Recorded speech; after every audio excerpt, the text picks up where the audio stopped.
Part 1. If Only, If Only. Chapter 1. Some truths are inescapable. Metabolisms grind to a halt, hips spread, as do stretch marks, and aging, though unavoidable, is rarely ever done without considerable angst. On the eve of my 30th birthday, no one could attest to that last one more than I. It's not that I wanted to stay young forever.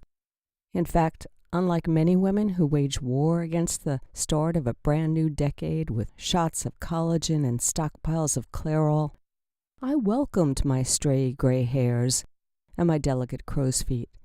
I liked the permanent laugh lines that framed my lips and the way the veins on the back of my hands protruded ever so slightly.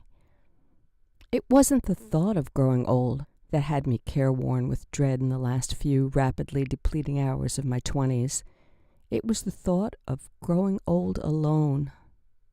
I'd started planning my wedding when I was 9, after I stumbled upon my parents slow dancing in our living room one halcyon evening. Sitting on the carpeted steps, I peered intently through the balustrade, warmth consuming me as I memorized their movements, the way my father cradled my mother to his body, how she gently rested her temple against his shoulder as he softly sang the words of a love song into her ear. In that moment, I truly believed that every soul had a mate, and I quietly began to pine for mine.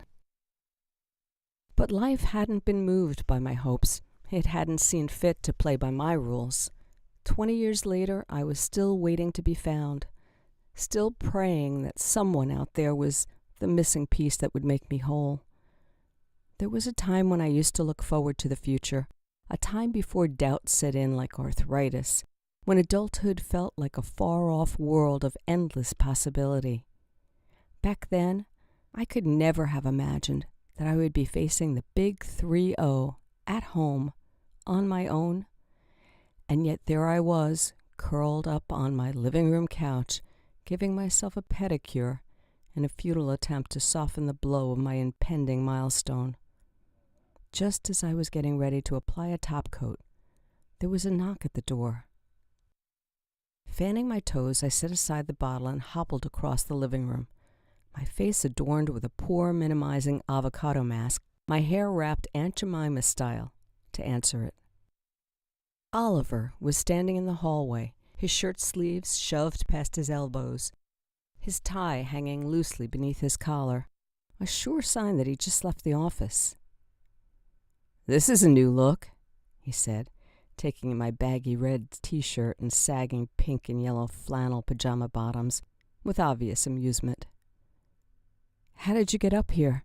I asked, dusting popcorn crumbs from my clothes and throwing my shoulders back as though straighter posture would somehow be enough to reclaim my dignity. "You know me and Carlos," he said, referring to the lackadaisical doorman who worked the night shift. "We have an understanding." I shook my head. "What'd you give him this time?" Ollie grinned. "Half a hoagie in last month's issue of Sports Illustrated." "Nice." I stepped aside so he could come in. "Really classy." "Speaking of classy," he said, smirking as he grabbed a fistful of popcorn from the bowl on the coffee table and flopped onto my love seat. "What's with the get-up? I know we all have our off days, but this?" He shook his head and gave me another once-over. "This is a new kind of scary." I snatched the towel draped over the back of the couch. "Don't you have someplace better to be?" Slowly, he popped kernels into his mouth. "Better place to be?" "You heard me," I said, wiping the homemade mask from my face. "Better than here, with my best friend in the entire world, on your birthday?" His forehead wrinkled as he feigned deep thought. "No," he shook his head. "I don't think so." I tossed the soiled towel aside and reclaimed my spot on the sofa with a sigh. "Technically, it's not my birthday." "Give it a few hours," he said. I tucked my knees to my chest and groaned. Ollie chuckled softly. Born the year before me in February, He'd made the cross into his 30s 18 months earlier. There were no complaints when his time came. No digging in of heels, no bemoaning what could have been or should have been. "Come on, Mack," he said, calling me by the sobriquet my father had given me as a child, after he'd grown weary of my tearful tomboy complaints that Isabelle was too girly, too delicate a name. "It's not that bad." "Easy for you to say," I huffed. "You just get better with age." Oliver and I had been best friends since college, and I'd had a front-row seat over the years as his lanky, boyish appeal had steadily matured into sinewy, rugged handsomeness. Now tall and square-shouldered, with smoldering eyes framed by thick lashes and a hint of stubble usually shadowing his chiseled jaw. He was the kind of guy who could have easily been spotted in a mall by a talent scout, cleaned up, dusted off, and turned into an underwear model. "Can't argue with that," he said, brushing off his hands. "Now quit your belly aching and get dressed. We're going." "I don't feel like it," I said, resting my chin on my knees. "Then I guess it's a good thing I'm not giving you a choice." "Olly, please," I whined. Iona called in sick. I had to open up and close the shop by myself. I'm tired and cranky, and all I want to do is finish painting my nails, order in, watch a movie, and grow 1 year older in peace. He blinked, unmoved by the detailed account of my grueling day.